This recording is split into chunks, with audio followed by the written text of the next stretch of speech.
সোজা বাংলায় যদি বলি, আইসিসি রীতিমতো খাড়া গর্তে পড়েছে। শেষ পর্যন্ত কি গর্ত থেকে উঠতে পারবে, নাকি আইসিসিতে ভাঙনের শঙ্কা আছে? এটা নিয়ে কথা বলবো, আশা করি শুনবেন। শুরুতেই বলি, বিশ্বকাপ শুরু হতে মাত্র আর কয়েকদিন বাকি, কিন্তু এখন পর্যন্ত আমরা জানি না শেষ পর্যন্ত ভারত পাকিস্তান ম্যাচটা হবে কিনা। কারণ পাকিস্তান এরই মধ্যে ঘোষণা দিয়ে রেখেছে যে তারা বিশ্বকাপে অংশ নেবে, কিন্তু ভারতের বিপক্ষে 15ই ফেব্রুয়ারির ওই ম্যাচটা খেলবে না। এখন অনেকে আবার বলছেন যে না, শেষ পর্যন্ত পাকিস্তান সিদ্ধান্ত পরিবর্তন করবে, এই ম্যাচ ঠিকই খেলবে, এটা তাদের দাবি দেওয়া আদায়, এরকম নানান রকম নেগোসিয়েশনের জন্য এরকম একটা অবস্থান নিয়েছে। অনেকে এভাবে ব্যাখ্যা করার চেষ্টা করছে, কিন্তু আমার অবজারভেশন বা আমার ধারণা যেটা বলে যে না, পাকিস্তান এবার সত্যিকার অর্থেই ভারতের বিপক্ষে ওই ম্যাচটা খেলবে না। কেন খেলবে না? কারণ এই সিদ্ধান্তটা কিন্তু পিসিবি একা নেয়নি। এখন পর্যন্ত পিসিবি আইসিসি কে অফিসিয়ালি জানায়নি যে তারা ম্যাচটা খেলবে না। সিদ্ধান্তটা এসেছে কোত্থেকে? পাকিস্তান সরকারের কাছ থেকে। এবং আপনাদের মনে আছে নিশ্চয়ই, যখন আইসিসি তে ভোটাভুটিতে বাংলাদেশ হেরে গেল, বিশ্বকাপে বাংলাদেশকে অংশ নিতে দিল না, তারপরে পাকিস্তান কিন্তু খানিকটা সময় নিয়েছে, নিজেরা বসেছে, পাকিস্তানের প্রধানমন্ত্রীর সাথে মোহসেন নাকভি কথা বলেছে, তারপরে সিদ্ধান্ত নিয়েছে যে না, ভারতের বিপক্ষে তারা ম্যাচ খেলবে না।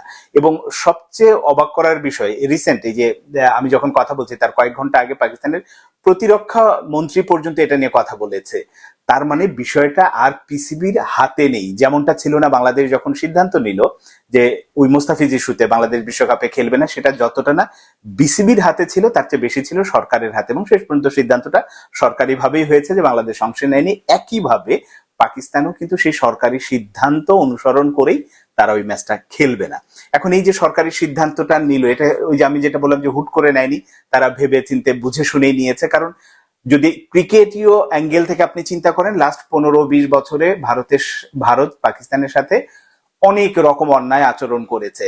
তাদের দেশে খেলতে যায়নি, দ্বিপাক্ষিক সিরিজগুলোতে ভারতের ইচ্ছে মতো ভেন্যুতে হয়েছে। এই সবকিছু মিলে পাকিস্তান আর্থিক ক্ষতির মুখে পড়েছে এবং হয়েছে। ফলে পাকিস্তান ইচ্ছা করেই এবার ওই প্রতিশোধগুলো নেয়ার চেষ্টা করছে। এবং ওই সময় ভারত যেসব কারণ দেখিয়েছিল, যে ভারতীয় সরকার নিষেধ করেছে পাকিস্তান সফরে, নিরাপত্তা শঙ্কা আছে, একই রকম নানান টালবাহানা যে সরকার বলেছে তাই আমরা খেলছি না। এর ফলে যেটা হবে, শেষ পর্যন্ত আসলে আইসিসিও পাকিস্তানকে শাস্তি বা নিষেধাজ্ঞা এরকম কিছু দিতে পারবে না। যেটা পিসিবির সাবেক চেয়ারম্যান এবং আইসিসিরও সাবেক চেয়ারম্যান এহসান মানি বলেছেন যে না, চাইলেই আইসিসি এই ধরনের সিদ্ধান্ত দিতে পারবে না যদি তারা নিয়মটা অনুসরণ করে। কিন্তু শেষ পর্যন্ত নিয়ম আসলে অনুসরণ করবে কিনা সেটা হয়তো সময়ই বলে দেবে। আর এখানে যেটা আমি শুরুতে বললাম যে ভাঙনের শঙ্কা আছে কিনা, রশিদ লতিফ একটা সাবেক ক্রিকেটার পাকিস্তানের, তিনি কিন্তু একটা বড় সড় ইন্টারভিউ দিয়েছেন, সেখানে বলেছেন যে এইরকম একটা সিদ্ধান্ত সময় উপযোগী সিদ্ধান্ত হয়েছে পাকিস্তানের জন্য। এরকম একটা সুযোগ তারা খুঁজছিল, কারণ বিগত দিনে যেটা হয়েছে তার প্রতিশোধ নেওয়া বা একটা জায়গায় দাঁড়ানো, যে আইসিসি কে কিছু একটা স্ট্রংলি বলা, পাকিস্তান একা পারছিল না। বাংলাদেশকে উপলক্ষ পেয়ে এখন যে অবস্থানে গেছে, এটা একটা পারফেক্ট সময় হয়েছে।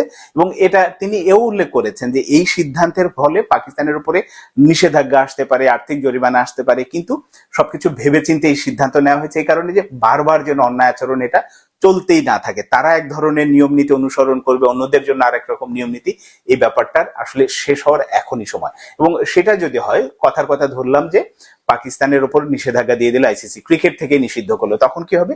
এসিসির ভাগ্যটা, মানে এশিয়ান ক্রিকেট কাউন্সিল যেটা আমরা এশিয়া কাপ দেখি, এর ভাগ্যটাই কিন্তু ঝুলে যাবে। কারণ পাকিস্তান এবং ইন্ডিয়া যদি এরকম একটা ছোট্ট দেশে, 4-5টা দেশ যেখানে খেলে, সেখানে যদি পাকিস্তানের মতো দেশ না থাকে, এর বাজার মূল্যই থাকবে না।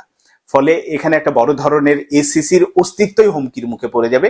এসিসি এমনিতেই খুব নিষ্ক্রিয় একটা সংগঠন, তারপরেও যেটা চলছিল সেটাও একটা কিন্তু প্রশ্নের মুখে পড়ে যাবে, হয়তো একটা আর থাকবেই না এরকম অবস্থায়। একইভাবে বাংলাদেশকেও যদি, সেই পাকিস্তানের প্রেক্ষাপট থেকে বাংলাদেশকেও যদি শাস্তি দেয়, তখন বাংলাদেশ, পাকিস্তান, সাথে হয়তো আরো 2-1টা যোগ, মানে দেশ যোগ হলো, ইভেন 3 মোড়লের, যেটা ইংল্যান্ড, অস্ট্রেলিয়া, নিউজিল্যান্ড, ভারত তো আছে, তো তাদের মধ্যে থেকেও যদি এরকম একটা জোট তৈরি হয়, গোপনের জোট তৈরি হয়, এবং সেটা সময় সাপেক্ষ, খুব বেশি না, মানে এই বিস্ফোরণ থেকে যদি ওইগুলো হতে থাকে, সেটা কিন্তু অস্বাভাবিক কিছু না। এবং শেষ পর্যন্ত আইসিসির মধ্যে একটা ভাঙন তৈরি হতে পারে। এই যে জয় সারা যে রাজনৈতিকভাবে যে বিষয়টা হ্যান্ডেল করলেন, অনভিজ্ঞ কর্মকাণ্ডের ফলাফল কি হতে পারে, এটা হচ্ছে তার প্রমাণ। কারণ সেই মুস্তাফিজ ইস্যু দেখেন, শুরু হয়েছিল মুস্তাফিজকে দিয়ে, মুস্তাফিজকে কেকেআর যেন ছেড়ে দেয়, বিসিসিআই যে নির্দেশনা দিল সেটা মানলো, তারপরে পরিস্থিতি জলঘোলা হতে হতে এই পর্যায়ে এসে দাঁড়িয়েছে। এখন ইচ্ছা করলেই আর পরিস্থিতি যে দ্রুত আইসিসি সমাধান করে ফেলতে পারবে তা না। যদি সমাধান করার ইচ্ছে থাকে, তাহলে যেটা করতে হবে যে বাংলাদেশ, পাকিস্তান এদের সবাইকে নিয়ে বিসিসিআই বা অন্যান্য দেশ যারা আছে যেভাবে বাংলাদেশকে ভোটে হারিয়েছিল একইভাবে একটা মিটিং করতে হবে, সেখানে বসে একটা সমাধান বের করতে হবে। কিন্তু ওই যে দিন শেষে ইন্ডিয়ান ক্রিকেট কাউন্সিল আর আইসিসি, যেটা ইন্টারন্যাশনাল ক্রিকেট কাউন্সিলের পার্থক্য যারা করতে পারছে না জয়সারা, সেই জায়গায় যদি তারা চিন্তা না করে এই সমস্যার সমাধান হওয়াটা মুশকিল।